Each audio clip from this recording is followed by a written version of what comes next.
One thing I know is that if you think about your clients who are looking for a classic look, that maybe the idea of doing their makeup doesn't feel fun.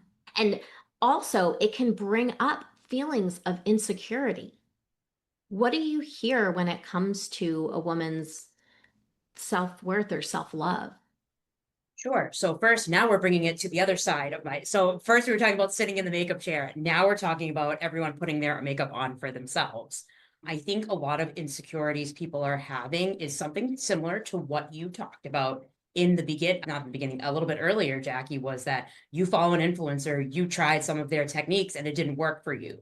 So even if you have somebody who does resemble you and you try their techniques and you're like, wait, it just doesn't look how this person did it. I don't understand what I did wrong. I feel like a lot of people that come to me talk about that.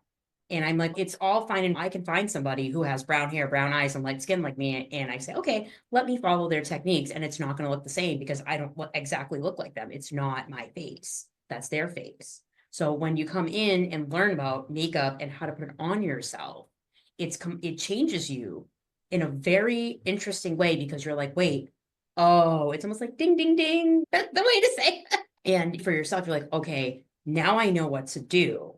So you don't have to be sitting there saying, oh my God, makeup is such a chore. You could say, you know what? I'm confident now. I know what to do. I can apply my makeup however I want because I know the techniques to use. You can use any colors you want. You can use any brands you want because now you have the tools. So when we're tying back to the topic of how to use makeup as a daily self-celebration, now you're coming from a place of confidence. So when you're coming from that place of confidence, you say, I can pour into myself.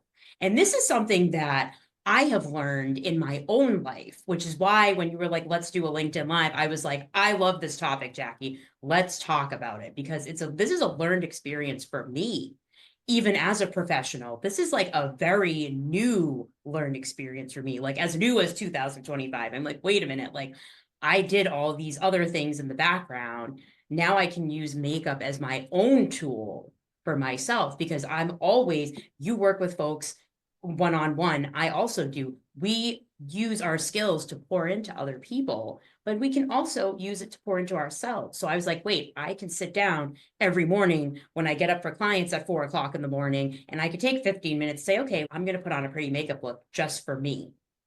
And it pours into me and it inspires me. And so when I'm holding that energy, then I'm giving it to my customers, right? So when you hold that energy for yourself, because when you touch things, you put your energy into it. So if you're touching your makeup brush and you're picking it up, you're like, hey, I'm holding the energy for myself for the next 15 minutes, 10 minutes, whatever time you have to get yourself ready. You are pouring that back into you. So you're Mm. celebrating yourself in a way that seems a little vain, but then if you're taking the step away from that kind of mindset, you're like, it's just a few minutes to make me feel good. And then you feel good. Yeah.